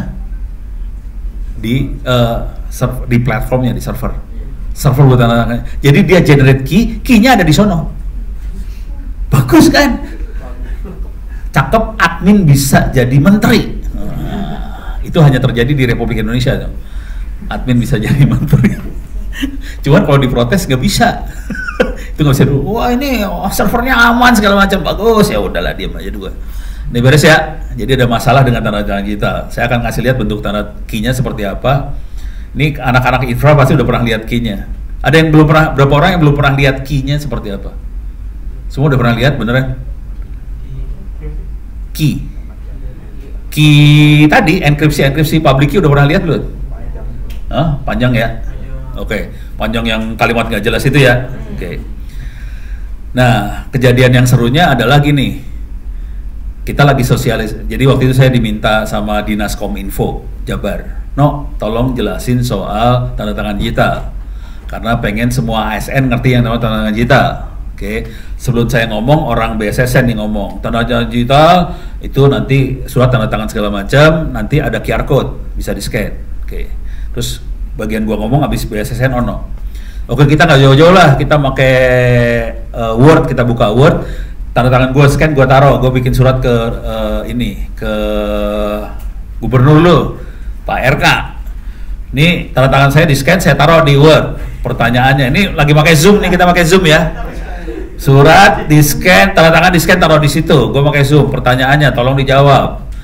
Surat ini sah atau tidak sah? Kira-kira kalau dulu orang ASN akan jawabnya gimana? Sah. Betul sekali. Sah. Sah. Oke. Salah ya. Lu tadi orang BSSN bilang harusnya bentuknya QR code. Oke. Sekarang gua gini, ini tanda tangan ini nggak sah nih. Gua buang nih tanda tangannya. Gua cari dong googling QR code. Keluar banyak QR code kan? Gua ambil, gua tempel. Sah atau tidak sah? Sah lagi kan? Keren, Bu. karena mereka tidak ngerti konsep tanda tangan digital dan teman-temannya, gitu ya. Nah, sekarang jadi tanda tangan digital akan di-generate sesuai dengan teksnya, sesuai dengan yang si ngirim. Jadi kalau teksnya berubah, tanda tangan digital berubah loh ya. Ngerti ya? Nah, sekarang ini sorry, lu pada udah pernah pakai Thunderbird gini belum sih? Oh, dulu pernah. Hah? Berbayar. Emang beda kelas lu sama gua. Berbayar. Gua kagak kuat sudah yang berbayar. Ini gratis ya saudara-saudara, jangan khawatir, ini gratis, kagak pakai duit. Nah, sekarang gua akan kirim message ke Ono lagi supaya bisa baca ke diri sendiri. Sekarang ini teks di enkripsi. Oke. Nih. Di encrypt ya. Cara encryptnya gimana? Ini doang, cuma dicontreng aja. Klik, udah encrypt nih. Beres ya. Gampang banget. Sekarang kalau mau ngerubah-rubah tinggal di sini aja kita rubah. Mau encrypt, subjek mau di encrypt. Ini kondisinya teksnya di encrypt, subjeknya di encrypt, ada tanda tangan digitalnya. Kira-kira kayak gitu. Sekarang kita send, kirim. Oke, kirim nih dia. Nah, kirim. Kita lihat di inbox. Ini ada masuk teks, ada masuk email. Kita lihat di inbox. Perhatiin email yang paling atas ya, titik kan? Itu berarti subjeknya di encrypt. Bentuknya titik, nggak bisa kita baca. Kalau kita mau baca, kita klik dulu nih, klik. Langsung ini teks di enkripsi. Tapi subjeknya bisa dibaca sekarang, karena saya punya public key-nya. Jadi saya bisa baca. Caranya mau ngecek ini bener apa salah, apa ini yang ngirim bener apa ngaco, kita di sini ada tulisan open PGP segala macam. Kalau yang di sini nggak ada nih. Ini nggak ada nih, tes ini nggak ada nih ya. Kalau yang ini ada. Ini ada open PGP ini. Kalau kita klik ini, kita bisa lihat good digital signature. Jadi tanda tangan digitalnya bagus. Dia ngecek, oke, yang ngirimnya benar, teksnya nggak dirubah di jalan, integritas data tidak berubah. Jadi ini bagus semuanya. Terus kita juga lihat message-nya di encrypt. Kita bisa lihat juga yang encrypt siapa. Yang ngirimnya Ono. Yang ini yang tanda tangan siapa, bisa baca di sini yang tanda tangan Ono, kelihatan semuanya. Jadi dengan cara ini kita bisa menjamin bahwa yang ngirim Ono, yang baca hanya Ono aja, karena tadi dikirim pakai public key-nya Ono, jadi hanya Ono yang bisa baca, terus teksnya nggak berubah. Beres ya. Nah, bentuk email benernya kayak gimana? Nah, mampus lu bentuk email benernya. Kita view source. Di sini loh, emang enak. Kalau yang di atas ini masih biasa ya. Ini, nah di sini mulai bonyok dah lu. Nih, message teksnya tadi bentuknya jadi kayak gini semua. Udah, gak bisa dibaca. Ini di encrypt tuh hilang semuanya. Semuanya hilang. Message-nya. Termasuk subjeknya hilang ya. Ini subjek nggak ada loh. Subjek nggak ada. Ini kan cuman from to doang. Subjek nggak ada, hilang. Oh, subjeknya titik ini ya? Ya. Jadi harus lihat ke bawah baru dapat subjek benernya. Harus berhasil buka yang bawah, subjeknya baru kebuka. Beres ya? Jadi kalau masuk ke mailbox, si admin nggak bisa baca juga. Adminnya nggak bisa baca. Aman banget. Oke. Sekarang saya akan bikin mail yang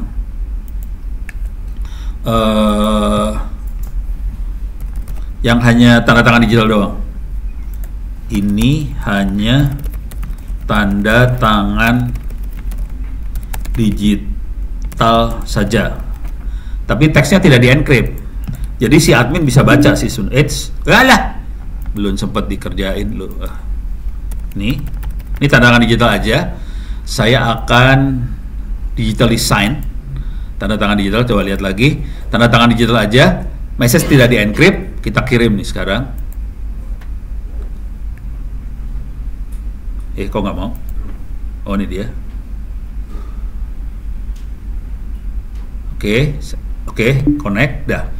Kelihatan subjeknya bisa kita baca. Kalau kita klik di sini, ini bisa dibaca langsung. Oke. Terus di sini kita bisa lihat view yang tanda tangan kelihatan Ono. Nah, bentuknya seperti apa message-nya? Kita bisa lihat di sini view source. Oke, saya gedein. Tanda tangan digitalnya ada di bawah. Ini ada public key. Kalau tadi message ya, message block, sekarang public key. Terus paling bawahnya ada tanda tangan digital. Signature bentuknya kayak gini, tanda tangan digital ya.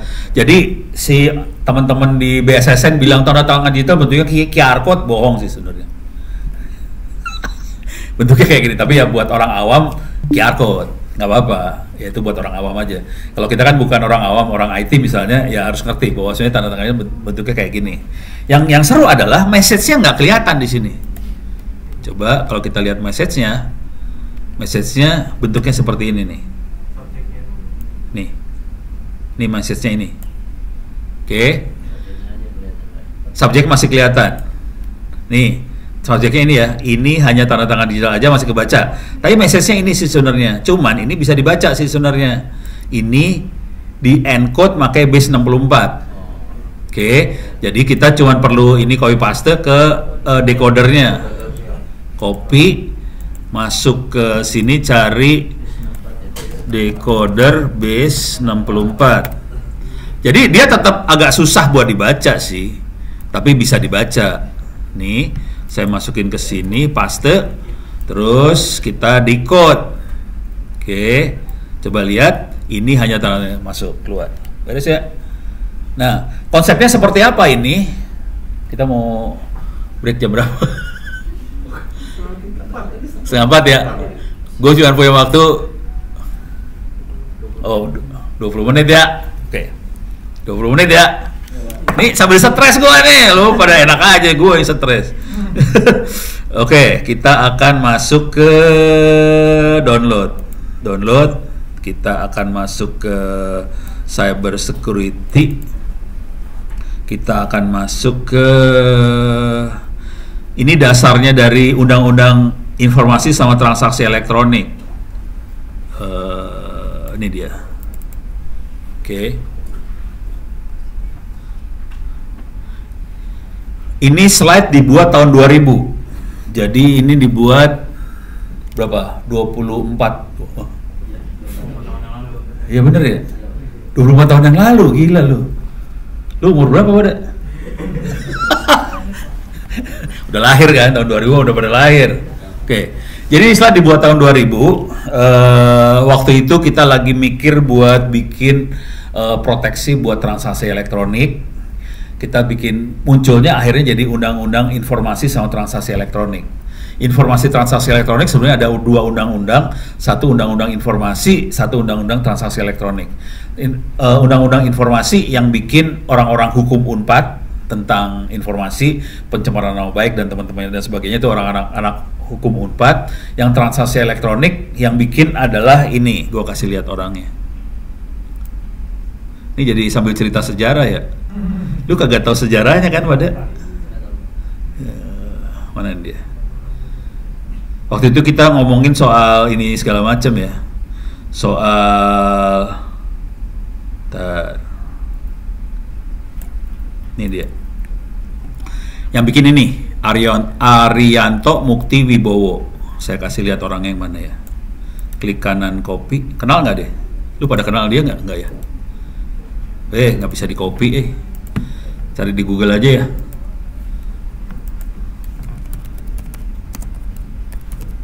Wibowo. Oke. Nih orangnya. Ini batu nisannya. Udah meninggal, orangnya nggak ada. Ini meninggalnya sekitar 20 tahun yang lalu sih. Jadi nggak lama sesudah dia. Jadi yang bikin dasar dari Undang-Undang Transaksi Elektronik itu dia.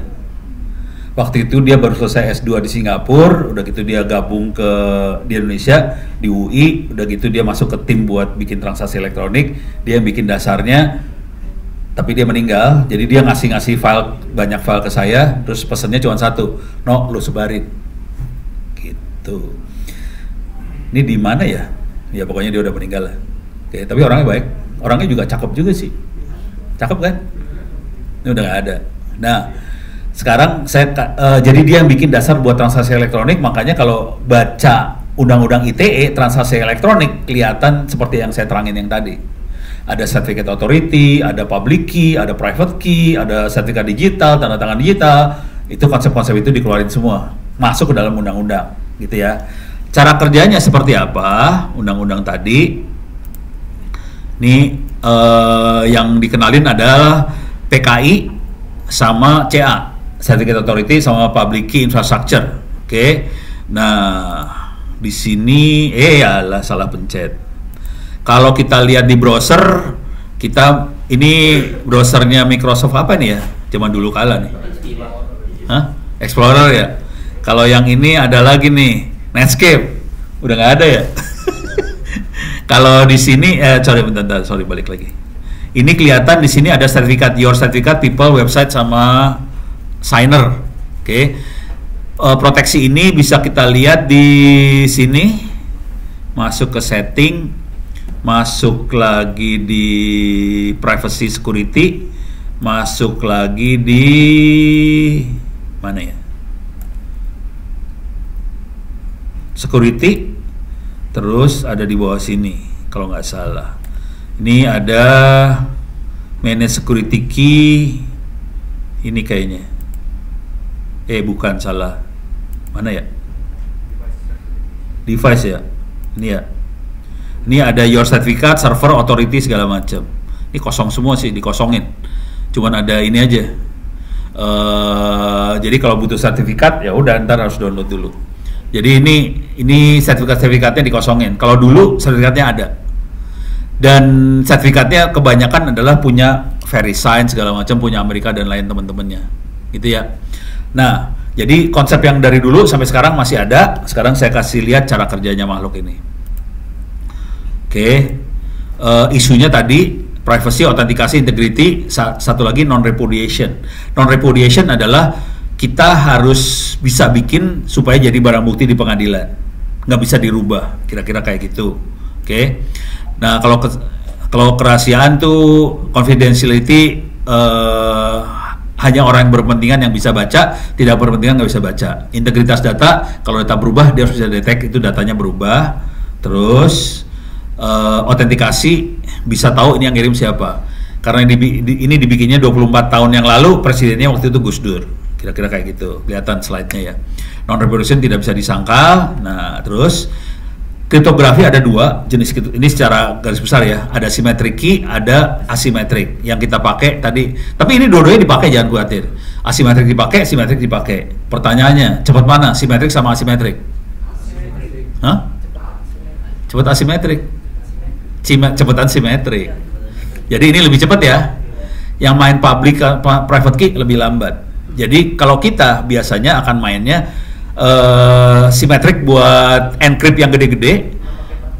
Biasanya asimetrik buat autentikasi segala macam asimetrik. Tapi kalau encryptnya kita makanya simetrik sebetulnya. Oke. Masalah besar dengan simetrik key adalah key-nya harus dikirim.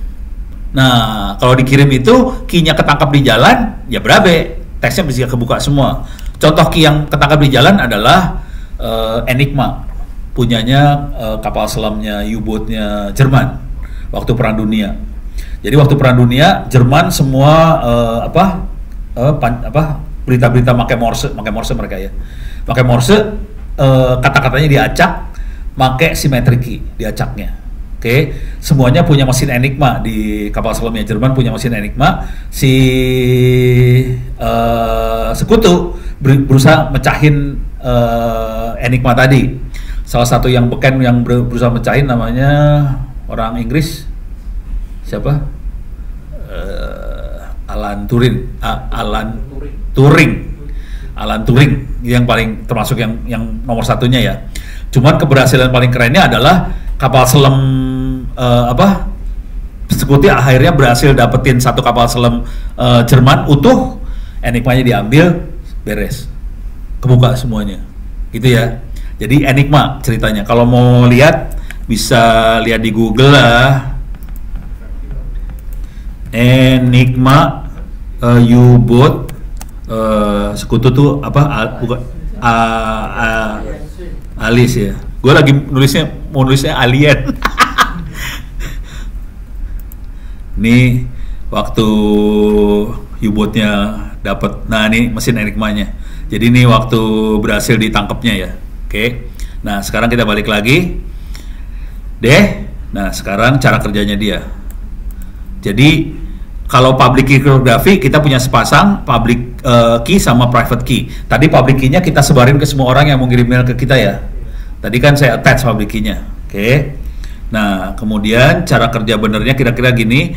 Kalau ada orang mau ngirim mail ke saya, dia harus punya public key saya, kemudian di-encrypt, dikirim ke saya, hanya saya yang bisa buka karena saya punya private key-nya. Beres.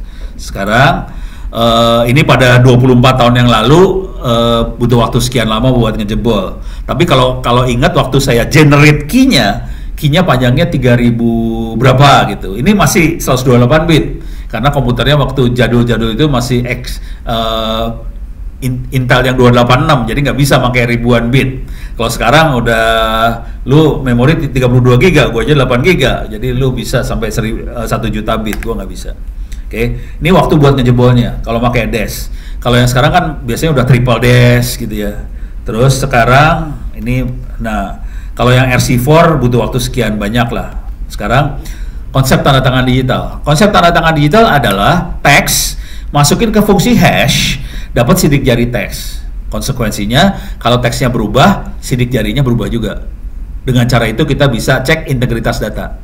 Oke, jadi fungsi hash ini fungsinya adalah buat memastikan bahwa teks tidak berubah dari sidik jari teksnya.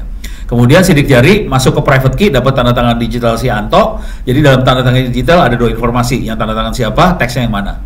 Beres ya. Kalau sampai berubah berarti ada masalah di antara 2 itu. Oke.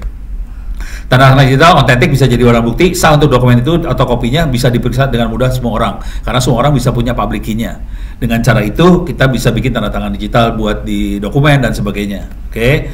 Nah, kemudian kita punya juga sertifikat digital. Sertifikat digital itu kayak KTP, itu dipakai di SSL. Ini bisa dilihat banget di SSL. Kita bisa, kalau gitu habis sholat kita ngelihat ini ya, SSL-nya kayak gimana segala macam.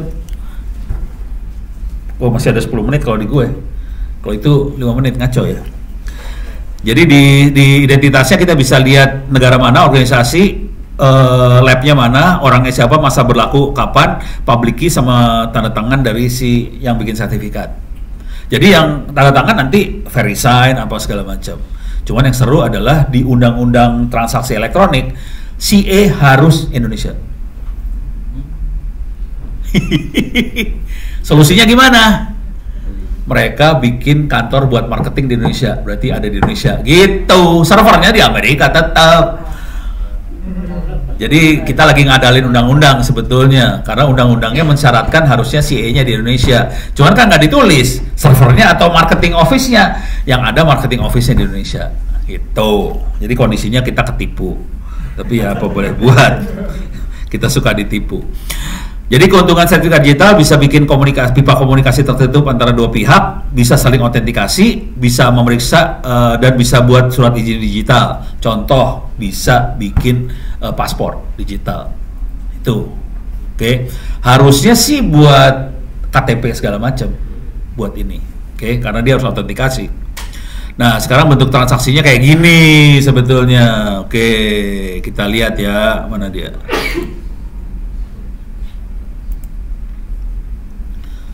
Ini transaksinya.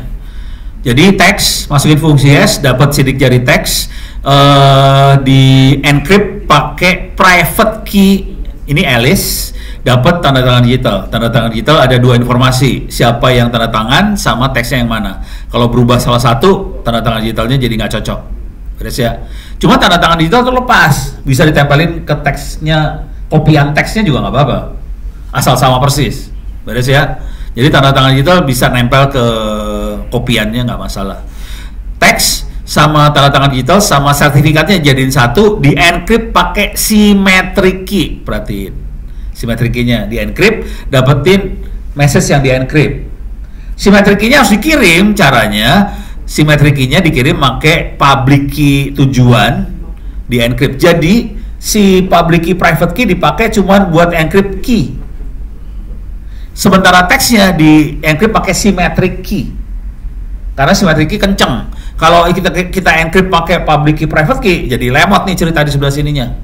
Jadi kita encryptnya pakai symmetric key kayak gini, Kita punya amplop digital. Dua ini nggak bisa dijebolin, bisa dikirim, orang nggak bisa baca. Ini yang terjadi sama tadi tuh. Kita nggak bisa baca, orang nggak bisa jebolin. Amplopnya kita buka, kita decrypt pakai private key si penerima, dapat symmetric key. Symmetric key dipakai buat decrypt message yang di encrypt, dapetin message tanda tangan digital sama sertifikat digital. Ini dimasukin fungsi, ini udah bisa dibaca sampai titik ini kita bisa baca.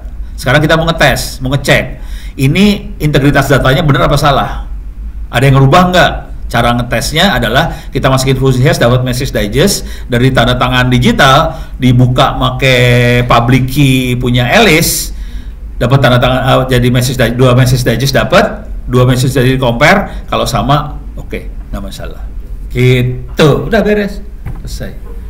Sebenarnya kalau send doang dari titik ini langsung ke titik ini dibaca, selesai. Cuman ini proses ini dijalanin supaya kita aman transaksi.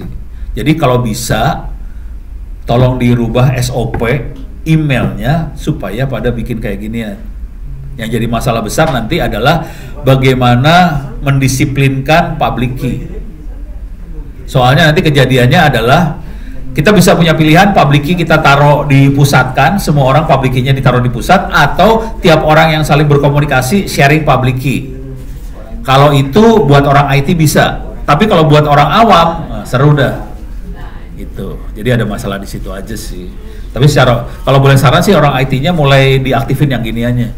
Supaya nanti kalau manajemen butuh tinggal di on-in aja. Pak bisa, tapi gini caranya, kita sih udah pakai. Cuman kalau suruh semua karyawan pakai takut pada pingsan gitu aja.